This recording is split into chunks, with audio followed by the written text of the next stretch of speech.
Ladies and gentlemen, there's been no greater honor that's come to me, and I know Bob Smith joins me in this, than today to be able to introduce to you on the eve of the New Hampshire primary, the next President of the United States, Senator Ted Cruz.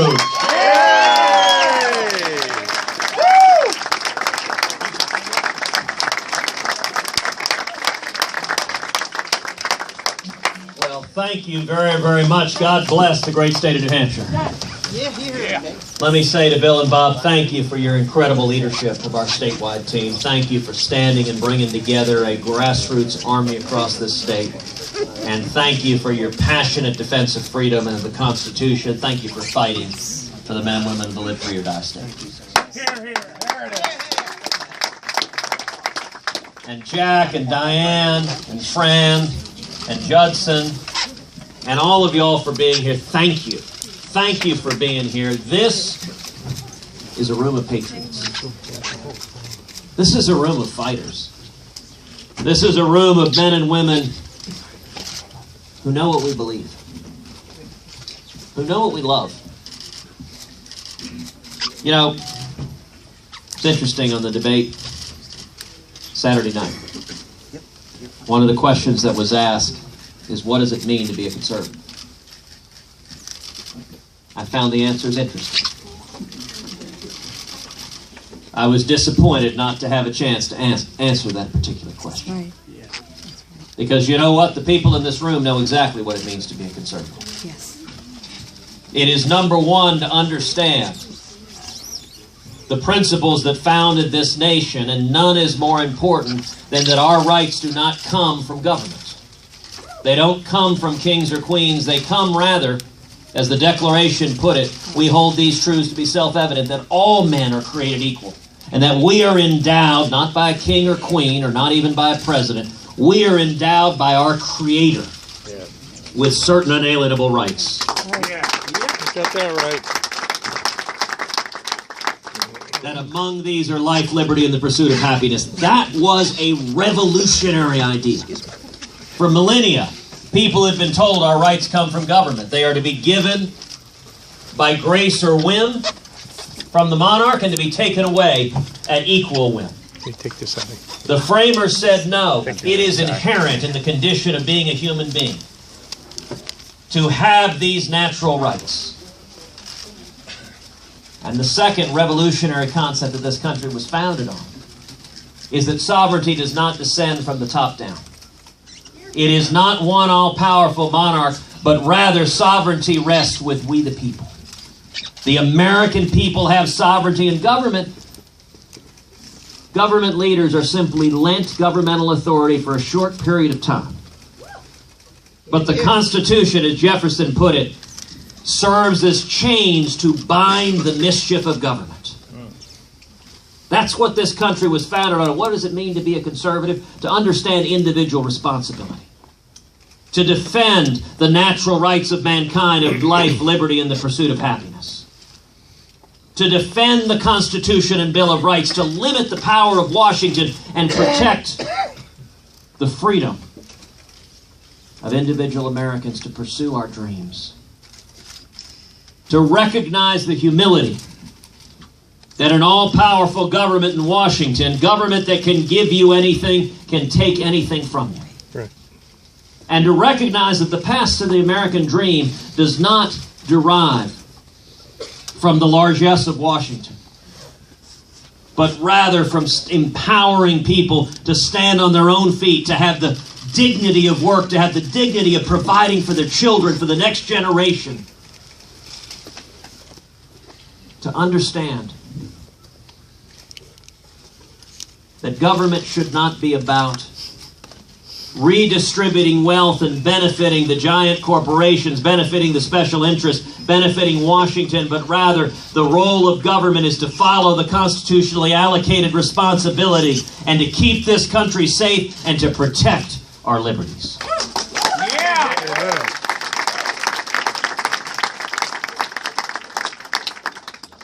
You know, we're in the final sprint now.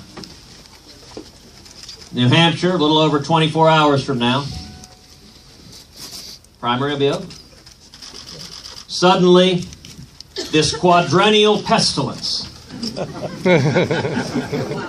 that descends upon this state will migrate south. Yes. But let me say, so many of the men and women here at this gathering, you guys have been part of our team from early on. The 603 Alliance.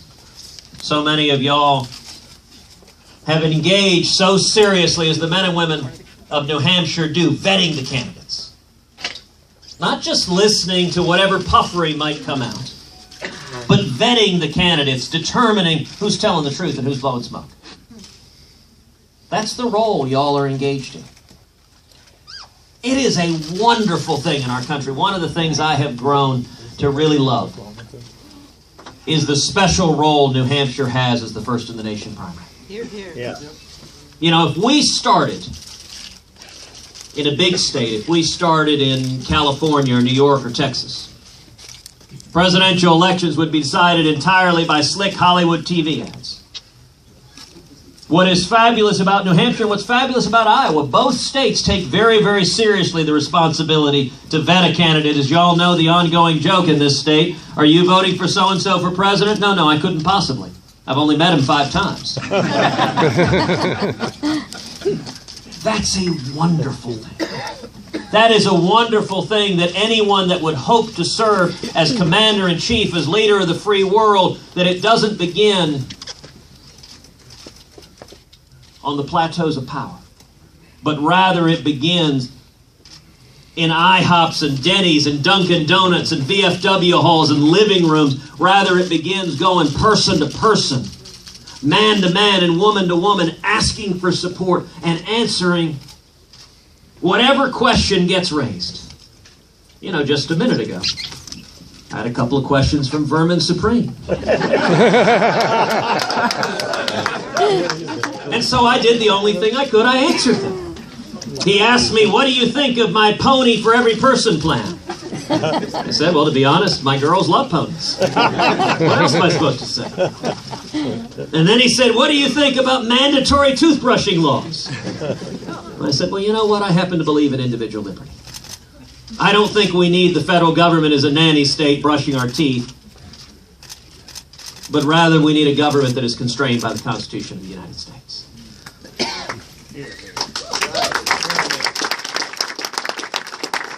Applause, please. You know, as the people of New Hampshire are making their final decisions, I think the distinction, the choice people are making is, do they want to go with a campaign conservative, someone who talks a good game? Or do they want a consistent conservative, someone who has been the same yesterday, today, and tomorrow? An easy rubric I will suggest for the folks here to make a decision, and also to encourage others to make a decision, is ignore what any of us say. When's the last time you heard a politician say, don't listen to what I'm saying? Ignore our campaign rhetoric, because lots of people know how to give a good talk on a campaign trail. Instead, we should follow the biblical test. You shall know them by their fruits. On any given issue, simply ask, show me. If you want a president who will repeal every word of Obamacare, simply ask the question, when have you stood up and led the fight to stop Obamacare? Amen.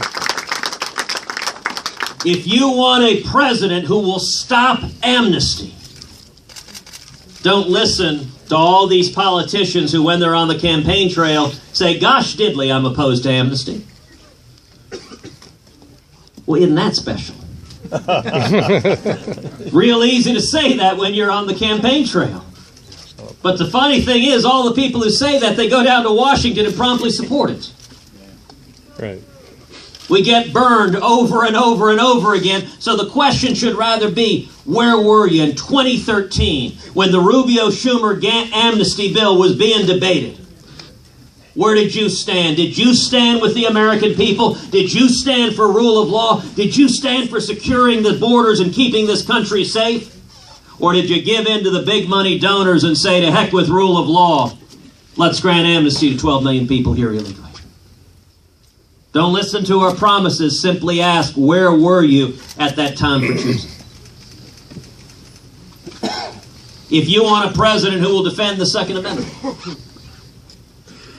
you may have heard the Second Amendment's kind of popular in New Hampshire. Yeah. And looky here, all the Republican candidates suddenly say they're for the Second Amendment. Even folks that not too long ago were all for unconstitutional gun control suddenly here, oh, no, I'm very much for the Second Amendment. Don't listen to what we say. Say, show me when you've stood and fought to defend the Second Amendment. Show me your record. Where were you in the spring of 2013? When Barack Obama and Harry Reid and Chuck Schumer came after our Second Amendment right to keep and bear arms. When we had an epic battle on the floor of the Senate. I was proud to stand and lead that fight, standing with millions of Americans to defend our Second Amendment right to keep and bear arms, and every proposal undermining the Second Amendment was voted down on the Senate floor. But that's the test to apply. Where were you? You know, every Republican candidate says they'll stand up to Washington. That's the right thing to say. You know, it's pretty much never the right talking point in a Republican primary. Have you noticed, by the way, that everyone says they're conservative? Yeah. Nobody on that debate stage stands up and says, "Hi, I'm an establishment moderate squish. I stand for nothing." They don't say that. They run pretending to be us. Over and over and over again. By the way, they say if you're really one of us, you're unelectable. The only way to be elected, they said, is to pretend to be a conservative, but let everyone know, I don't really believe this stuff, and I'm going to abandon it the instant I get elected, which is why I'm never going to get elected. When people say they'll stand up to Washington, we have a natural question we should ask. Okay, great. When have you ever stood up to Washington? When have you taken on not just Democrats, but leaders of our own party? And by the way, you want to test character. Don't test character when it's easy. Test it when it's hard. Test it when there's a price. By the way, we have seen an illustration of that in the past week. In Iowa, I just came back from campaigning foursquare against the ethanol mandate.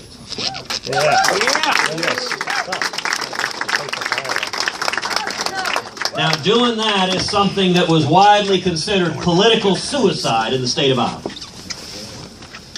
That's almost like coming to New Hampshire and campaigning against the New England Patriots. Which, to be clear, I'm not doing. I'm not that crazy. But you know, what happened when I campaigned against the ethanol mandate? Well, my two leading opponents, who finished second and third in Iowa, both blasted me for opposing the ethanol mandate. They both said, hey, we'll back the mandate. Indeed, one of them, fellow from New York City, promised to expand the mandates. Oh, boy. You want corporate welfare? I'll give you even more. Went to Iowa and said, we can expand the mandate even more. Any votes I can buy today? Sure. Sure. Of course. Not only that, the Republican governor in Iowa, sitting governor, publicly came out against me. Said vote for anybody but Cruz. Anyone else on that stage, he said he was fine with. That Cruz guy, he really believes this stuff. Yeah. Yeah.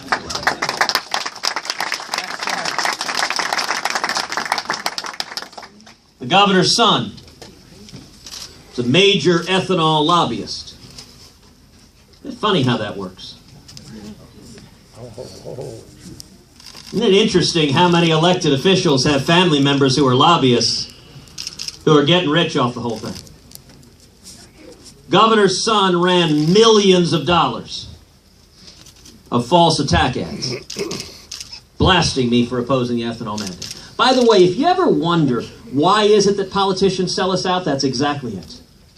Because when you do it, when you stand up to the Washington cartel, when you take on the money and the special interests, they come after you. They say things like, you know what? He's really unlikable. He's a wacko bird. He's mean. Because we said, please, keep the cronyism coming. And he said, no. What's wrong with that guy? Doesn't he understand the rules of the game? Look, if you think Washington is fundamentally broken, then the answer is not to elect a deal maker who will go and cut even more deals with the Democrats and make the problem worse.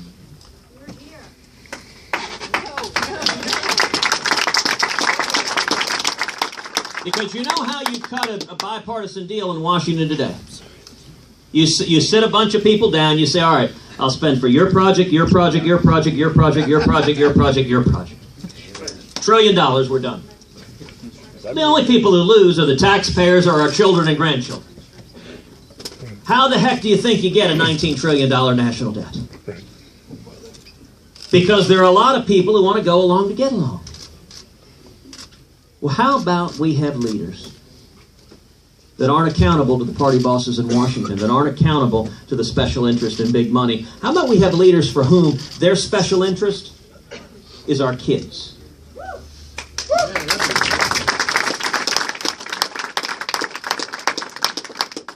And let me say, we saw something incredible Monday night. They said it was political suicide to stand against ethanol, to insist on an even and level playing field with no mandates, no subsidies for anyone, without Washington picking winners and losers. And the people of Iowa showed up with the largest turnout in the history of the state of Iowa, and they chose their children. They chose the future of this country. They chose the Constitution above the corruption of Washington. Yeah.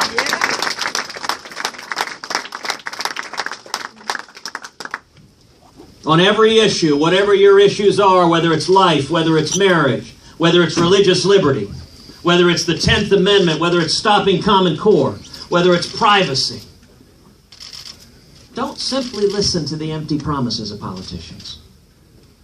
Hold us accountable. And by the way, let me be very, very clear. Hold me accountable. I am standing here today saying, if and when we win this race, and I believe we are going to win this race. You got it. You got it.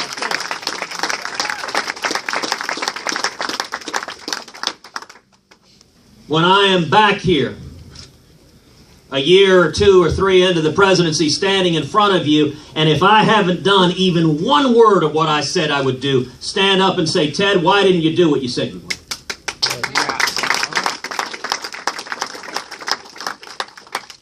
Look, at the end of the day, this is a job interview.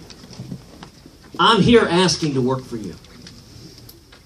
People ask sometimes, you know, gosh, is it hard being in Washington where they say such mean things about you? I say, not really. Look, number one, given what they're doing to the country, I'd be dismayed if they were saying nice things. But number two, it's remembering who you work for. It's remembering who you work for. It's remembering the people who hired you. What matters to me is that I honor the commitments I made to 27 million Texans who sent me up there to represent them. On every decision, when I got elected to the Senate, you know what? The same folks were against us. All the money, all the lobbyists, all the major corporations, all the major donors, they were all on the other side.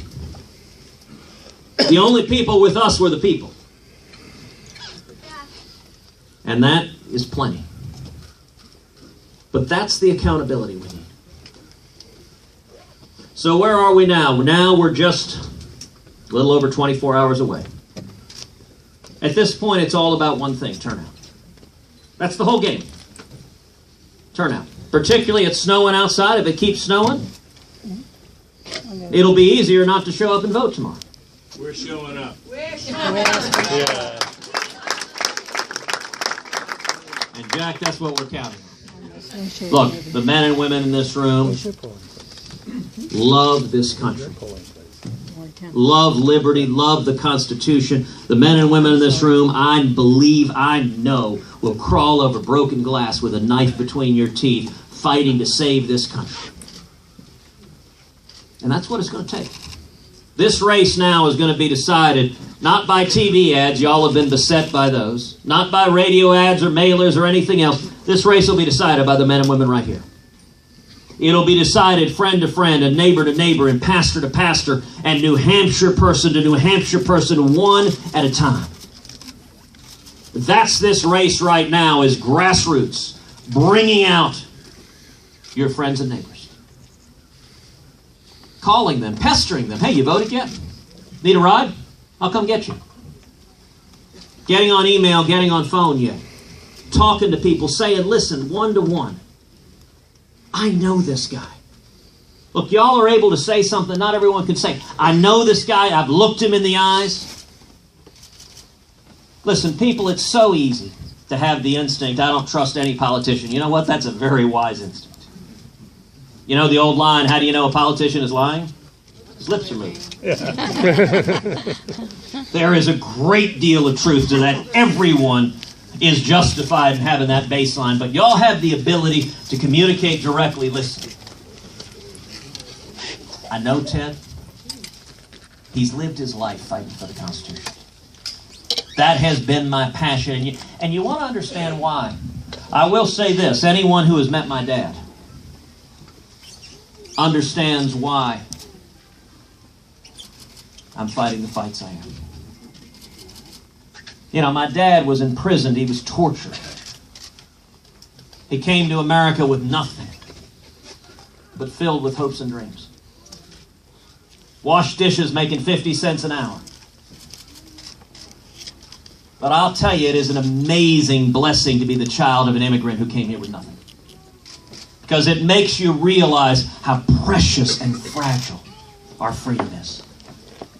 As Reagan said, freedom is not passed down in the bloodstream from one generation to the next. Every generation must stand up and defend our liberty.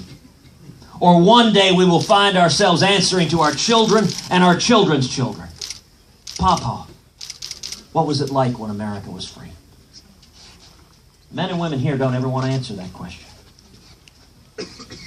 That's what this fight is about. We are fighting to bring back the free market principles, the constitutional liberties, the Judeo-Christian values that have built America into the greatest country in the history of the world. And I'm telling you, the strength is right here. The grassroots, we the people standing together, and with turnout tomorrow.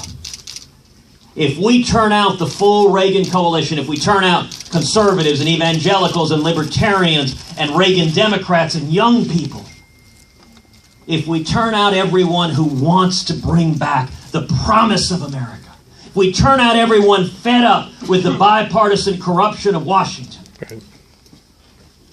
we will shock and astonish the world, and we will pull our country back from the brink. Yeah.